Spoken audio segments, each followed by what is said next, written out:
Are going to talk about the Christmas tree industry in the state of Michigan.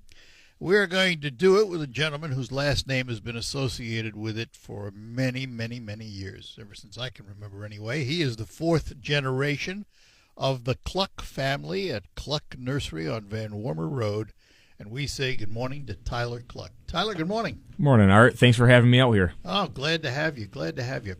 All right, let's start with a big question. What's the health of the Christmas tree industry in the state of Michigan? Tyler sits on the board of the industry, so we'll find out. Yeah, there's a lot of excitement, not just this year. It's really been going on for a handful of years now of the real tree.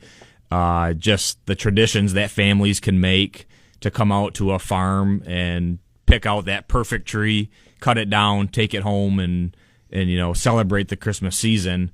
And, instead of just grabbing a box out of the closet and pulling out that fake plastic and putting it up to, that real tree, you get an experience from the time you get to the farm until you get home. We've seen a revival in the desire to have a real tree, right? Yes. Here's the downside. It's coming way too early. Yeah, you got that right. Because, we call them live trees, but the fact is you're taking home a dead tree. You got to make a fresh cut. You got to keep it watered. But no matter how well you do that, that tree only has a certain expectancy of time. Yes, that's for sure. The big box stores and social media, they're pushing Christmas, like we talked a little earlier, October. As early as October.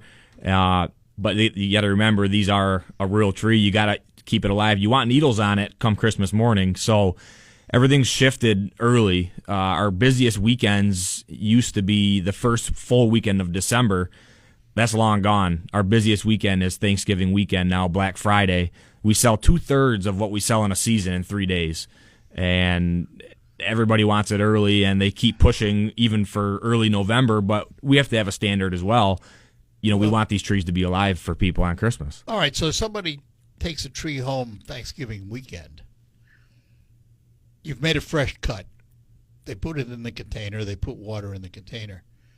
If they want that tree alive on Christmas Day, if they want that tree to have needles on Christmas Day, how many cuts do they have to make between Thanksgiving and Christmas to keep that fresh? So we grow a lot of Fraser fir and balsam fir. Those are the two main varieties. The Fraser fir is definitely the Cadillac of the Christmas tree industry. They're very forgiving, so that's part of the help. Soft needle, very good smell, but they last a long time. So as long as you make that fresh cut right before you put it in your stand, you're good until as long as you keep watering. As long as you keep watering, and then that's the biggest thing. People, I watered it, but if you let it get down to the bottom of that trunk for it'll harden up. Even a half an hour, that hardens up, then you're done. And so you got to be religious on the water, but you can keep them, 4 or 5 weeks at a time. All right, and the other question, we used to get this asked all the time when listening to the missus when we had that show. Do any of these additives that you can put in the water really do anything to keep that tree going? My opinion, no. That was mine too. Just give it some good tap water and don't let it go dry. Don't put it by a heat register. Keep it in, a good spot. If you do all that, you're pretty good. All the additives, go ahead and try it, but to me, I don't think so. Many, many years ago, I told you this before it went on the air, I went with a noted auctioneer around Upper Michigan because there were a number of growers who were auctioning off their property, and we videoed all that property. And it almost seemed like a downturn in the live Christmas tree industry. Did that happen, really happen? And how healthy is the growing industry statewide? Yeah, I think it definitely happened. I was young, so I wasn't as involved at the time, but there was a time where the artificial tree was on top, King of the hill. Yeah. King of the hill. And Christmas tree growers, not just in Michigan, but in the Carolinas, Pennsylvania, Oregon, they were trying to give away trees, but that's definitely come back.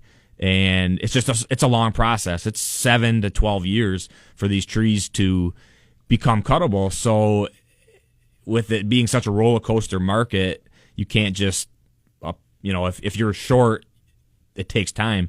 But we've been preparing as long, as well as all the other growers. We've been planting more and more and more. So it's just a process of getting back to having all those real trees to keep up with this demand. You have to do that, though. I mean, if it takes 7 to 12 years to grow a tree, and you're a relatively small grower compared to some of the big giants, Absolutely. For every tree you sell, you have to almost immediately plant another one, don't you? That's right. I mean, a kind of a stat from Michigan Christmas Tree Association: for every tree that's cut, us growers are planting 2 to 3 per every one cut to catch up. So I have to ask, if you do that, don't you run out of room?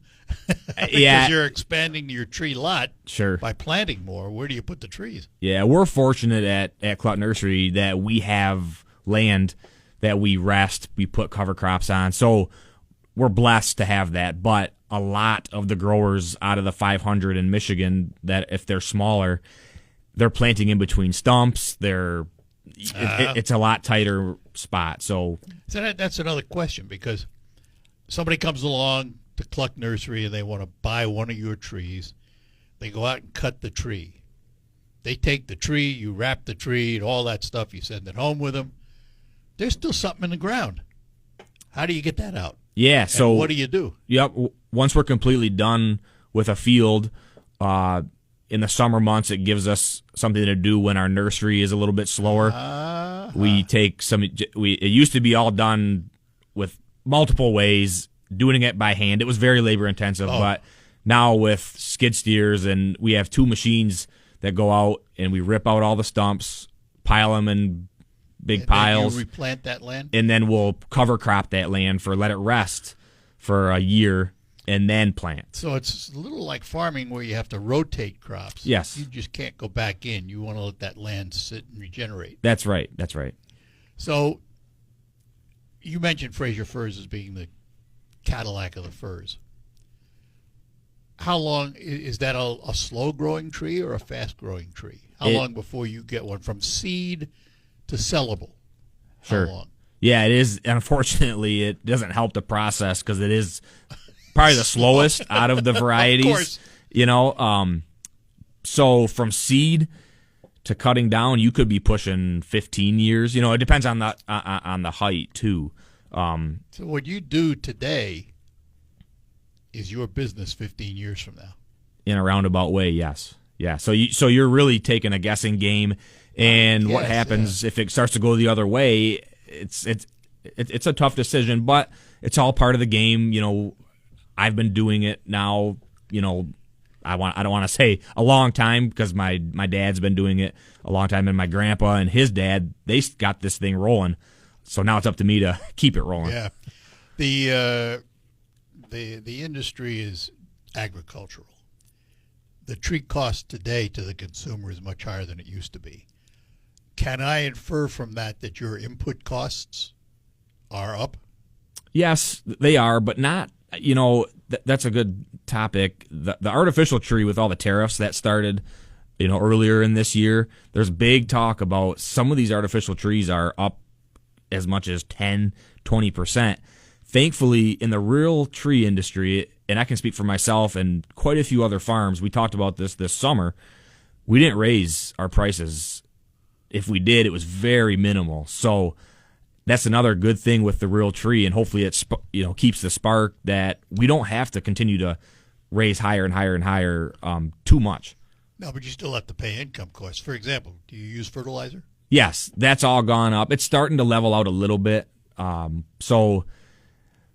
But at the end of the day, we got to be smart, but we want to have an affordable tree for any type of family. And so we try to be careful, but we got to be smart in the same way. But can you harvest your own seeds? We do not. We buy in transplants, like a 3-year-old transplant from a nursery who would start it from seed. There's a lot that goes into that, a lot of time. So we just go that route. It gives you a head start too, doesn't it? And it gives you a little head start. Exactly. We're planting a little bigger tree to shave off a couple years of that 12 to 15 year. All right, we'll take a quick break here. Be back with Tyler Cluck as we talk about the Christmas tree industry in the state of Michigan and elsewhere. More ahead. This week, it's a year-end. I'm Elizabeth McDonald, and this is the Fox Business Report. Stocks open mixed following yesterday's Dow record. Investors are still punishing tech stocks. Chip developer Broadcom reported upbeat earnings. Its outlook is optimistic, though Broadcom shares opened down 7.5%. Oracle, which tumbled Thursday on concerns about spending on artificial intelligence, opened down another 0.5% today. Cannabis stocks are rallying following a report that the Trump administration may ease regulations. Tilray brand shares up 39%. Canopy Growth shares up 26%. Costco reported higher sales and upbeat earnings. It's also seeing strong demand for both affordable essentials and splurge items, though Costco shares opened lower. That's your Fox Business Report. I'm Jenny Coselda. Invested in you. If a Lenovo computer for your business is on your holiday list, don't shop around. Just go directly to the source, Lenovo.com. It's your last chance to get exclusive deals on the PCs you want for your business, like the ThinkPad X9 14 Aura Edition and Yoga 7i 2-in-1. So avoid all that shopping chaos and price comparing, and just go directly to the source, Lenovo.com, where PCs are up to 35% off. That's Lenovo.com. Lenovo. Pat's Food Center in Freeland has a... And we're back with you with the appropriate music because we are talking about Christmas trees. And we're doing that with Tyler Cluck, fourth generation owner of Cluck Nursery down on Van Warmer Road off Gratiot in Saginaw, talking about the Christmas tree industry in the state. And do we have any idea what brought about this resurgence of live trees? I mean, we've been hit over the head with artificial trees for years. Yeah, I don't have the crystal glass answer maybe, but again, the traditions, we see so many young families, or families that have been coming out for years, and now their kids have the families, and they want to just keep this tradition going of coming out to a farm, getting down on the ground, cutting that tree down. We offer so much more besides just the tree. The experience of taking a wagon ride, taking a picture in a snowman cutout, the popcorn ball I was telling you earlier. Yeah, we're going to talk about that in a minute. Because I haven't seen it yet. You gave them all to Henny. Yeah, Terry's going to have to share with you. Yeah, right. So, just stuff that we've been doing for a long time. And, that old stuff means a lot to the younger generation. I think it helps. Let's talk about that for a minute, Tyler. How old is Cluck Nursery? I mean, I've heard the name since I came here in 1974. Sure. How old is the nursery? When did great-granddad start the nursery? Yeah, it's a cool story. We don't know the exact year maybe, but it's pushing 100 years. We know that. Wow. We know that for a fact. It's really close. But how it all started was this Christmas tree theory. A neighbor, we have a picture in our office, came over on his a horse and a sleigh and talked to my great-grandpa, Walter Cluck, and he had some trees out by the front, and, hey, I want to cut one of these down. These were just trees on his property. Yeah, nothing special. Nothing special, and he wanted to take it back to his house for Christmas, and we got the picture of the tree and the sleigh and the guy going from there, and then that must have sparked something in Walter. Hey, let's start doing this, and slowly here we are, 2025. Yeah, because still doing it. Trees didn't grow any faster back then. No. So he wants to start a Christmas tree business. If he wants to start a U-cut business, he's starting a business today for 10 years down the road. That's right. Least, right? That's right. Yeah. So it started out as a hobby, and then obviously it escalated quickly, and I don't know the numbers they sold back then, but there probably wasn't many places around because it was probably a newer thing for Saginaw. And I wonder if he brought trees in so he'd had trees to sell. Could have, while he's growing them. Yeah, he could have. But so that's kind of how it started for us, and it's grown, to what it is today, and our nursery has grown in the same direction. And you plant how many trees?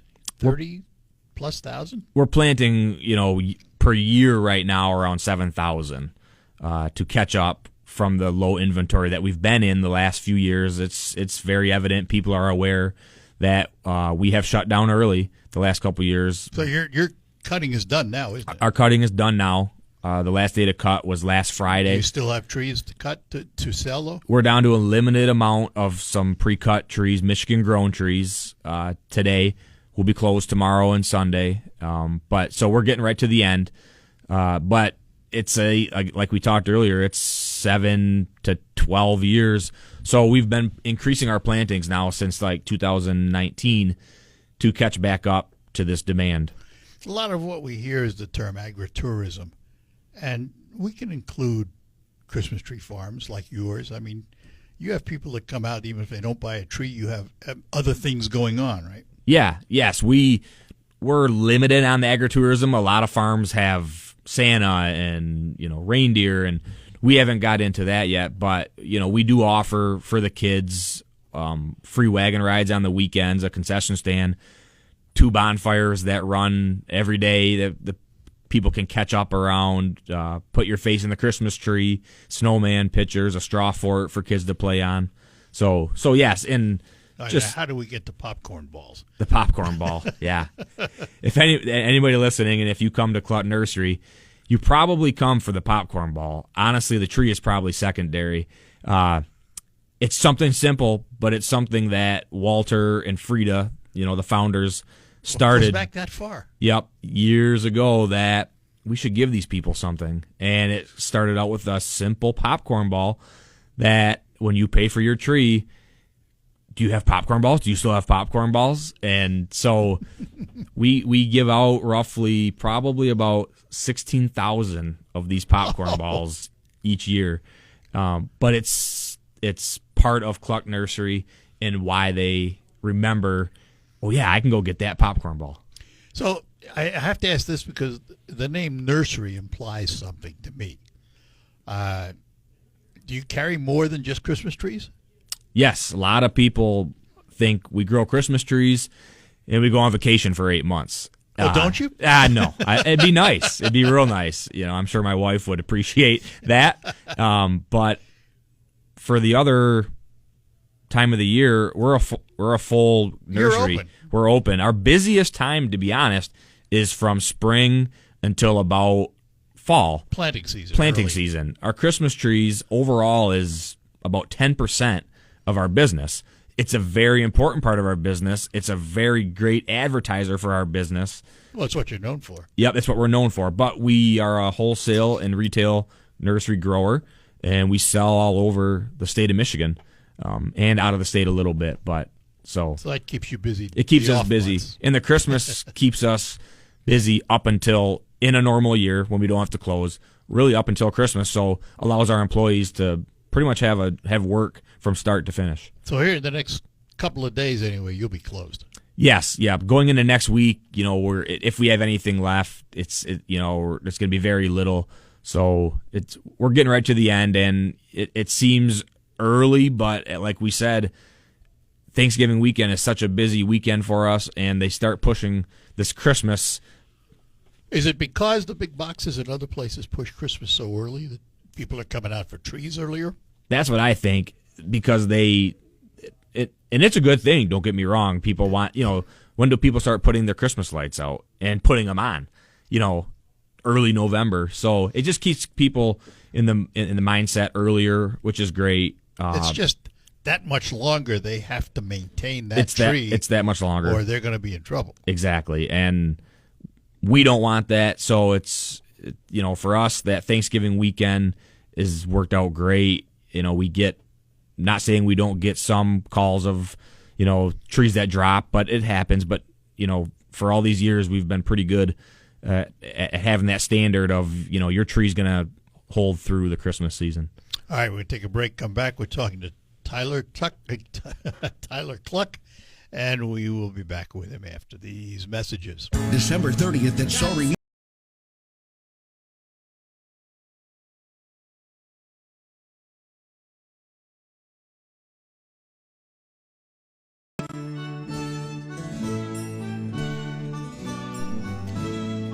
And we are talking to Tyler Cluck from Cluck Nursery in Saginaw as the Christmas tree selling season winds down, and then they get ready for the next season.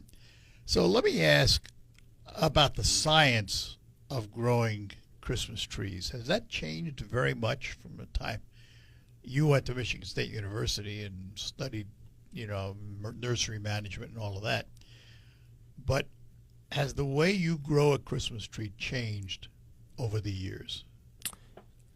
Actually, growing it, probably not a whole lot, but there is a lot of research that Michigan State is working with, like the nurseries that sell seedlings, of how to speed this process up.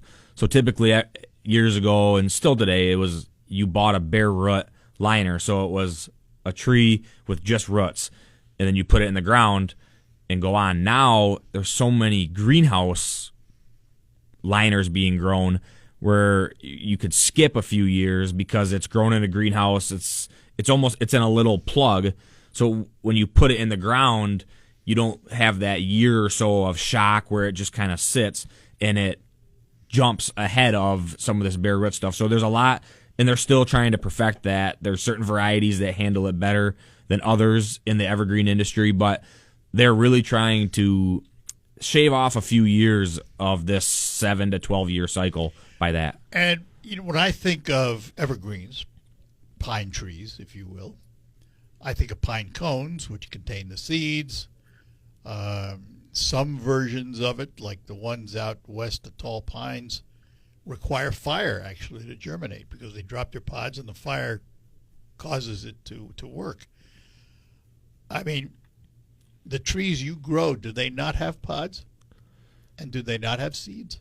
They do. Yes, they do. I don't have too much knowledge in the, like the seed where it starts, but with the genetics, there's so many different, they cross variety trees now, to try to get them to grow quicker. Like I mentioned, a Fraser fir is pretty slow, but balsam fir is a little faster, so they have crossed a Fraser fir and a balsam fir. They call it a fralsum, pretty, that does grow a little faster. It can tolerate some better soils. So quite a bit is changing in that realm of, they're trying to speed this up for us, but it's not going to be a simple speed up where you plant something and 3 years later you've got a 7-foot tree. That's just the game that we play. So you plant these little trees, if you will, and at the same time you have a staggered growth of 1 year, 2 years, 3 years, all these trees.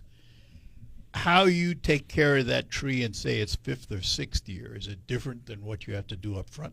Yes, that's a great point. When they're smaller, let's call it up to their 5th year, 6th year in the field, we're trimming them a lot harder to form a nice full body for the tree, a good shape. So that trimming, that early trimming is what sets that's right. the tone. That's right. Yep. And some farms don't do it as much, and they have a little more loose tree. But we start that pruning young to get that body. Now once we get into like 2 years before we're gonna cut, we lay off a little bit and we just kind of do some selective pruning to shape and speed up some growth a little bit. But so it very well changes. They need more water when they're younger, less fertilizer when they're younger, so you don't burn the roots. But when they get older, to keep them going, you got to increase that a little bit. So there's a lot of variables as the tree gets older and how you grow it. So basically, if I wanted to cut a live tree and I came out to Clucks and I went out into your fields, they're going to look like Christmas trees? That's right. They're going to look like Christmas trees. Your goal, that's our isn't goal. They better. If not, we're not doing something right. They're not going to look like Charlie Brown's Christmas tree. We'll have a few of those, and some people love those, to be honest. So there's a tree for everybody, but our goal is to get a straight leader, nice sides, full, not too many holes. Again, we all know it's impossible to have everything be the same. It's not a factory. So, but then I buy that tree, and correct me if I'm wrong, you wrap it up, don't you? That's right. And you compress that tree. That's right. When I get it home, is it going to spring back to its natural shape? Yes, that's a good point to bring up. When we do wrap those up, if some people don't put it in right away, so it's going to stay wrapped up tight. You open that up, and you might worry, oh man, all my branches are up. What's going on? You need to let that tree rest in the bowl, get water in it, let the branches fall back to its natural. It will take its natural It will. form. It will, because it's been outside, and as we just talked about, we've been so cold even since November. So it's used to being out there, and now we wrapped it up for you, but it will level itself out. And I am better off letting it do it itself. Let it do Before it. I start stringing lights and all that stuff. That's right. Let the tree take care of itself. Yep, and it takes it. I'm talking a day. It's not like a week process. It happens pretty quick, and then it gets in that inside the house environment, and then decorate it. Because once you get decorated and once you get the ornaments on, you don't want to have to. You're done. You don't. It's tough to be able to correct after that. So you make a cut when I buy the tree, Yes. right? I take the tree home. Is that cut still fresh, or do I have to make another cut when I get it home? If you get that tree in the house the same day you cut it, you're good. Okay. You don't have to do that cut. Some people want to wait a little bit, let it sit in the garage. That's fine. That tree can sit for a week, 2 weeks. You put a fresh cut an inch or two away from where we made that cut, it's like you cut it that day. You cut it straight across or on a bias to get more surface? Straight across. The tree stand that we sell, we put a hole in the bottom of the tree. It's a tapered drill bit that fits a peg. So you got to really be careful. If you have one of our tree stands, you can only cut about an inch off, because if you go more than that, then you're going to mess with the depth. You mess with the hole. And then it's not going to stand up straight. Yeah. But you definitely want it flat. An angle's not going to do you any good. The water comes from the bottom of that trunk anyways. So just a flat, straight cut before it goes in. All right, 10:47, we're going to take a break, come back with one more segment with Tyler Cluck as we talk about the Christmas tree industry in Michigan. For 100 years, Forward Energy.